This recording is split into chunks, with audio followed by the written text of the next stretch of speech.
रमेश नाम का एक लड़का एक छोटे से गांव में रहा करता था। रात के सन्नाटे में वो अपने घर की तरफ जा रहा था। दरअसल वो अपने काम से लौट रहा था।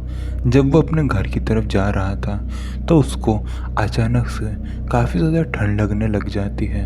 उसको समझ नहीं आ रहा था कि अचानक से इतनी ज़्यादा ठंड कहाँ से आ गई। फिर वो ठंड में ही जैसे तैसे करके अपने घर की तरफ बढ़ते हुए जा रहा था। तभी उसको अपने कानों में एक फुसफुसाने की आवाज़ सुनाई दी। वो फुसफुसाने की आवाज़ ऐसे लग रही थी मानो कोई चुड़ैल खुद अपने मुंह से कुछ कहने की कोशिश कर रही थी।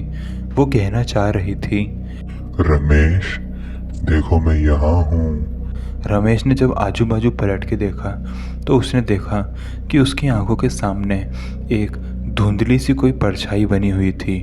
उसकी आंखें नहीं थी बल्कि आंखों की जगह पर दो काले गड्ढे थे। ये चीज़ देखकर रमेश इतना ज़्यादा डर गया कि वो उस परछाई की अपोजिट डायरेक्शन में भागने लगा। लेकिन वो परछाई रमेश का पीछा ही नहीं छोड़ रही थी। जैसे जैसे रमेश आगे की तरफ भागता हुआ जा रहा था वो परछाई भी उतनी ही स्पीड से रमेश का पीछा कर रही थी। लेकिन एक मोमेंट के बाद आगे रमेश काफ़ी ज़्यादा थक गया और वो परछाई फिर रमेश के सामने आई। जब वो परछाई रमेश के सामने आई तो फिर रमेश ने देखा कि उसकी आंखों की जगह रमेश की खुद की आंखें आ चुकी थी और जो परछाई उसके सामने खड़ी थी वो धीरे धीरे करके रमेश का खुद का शरीर ले रही थी।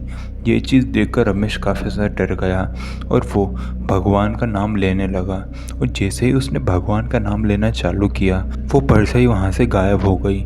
उसके बाद रमेश अपने घर आ गया।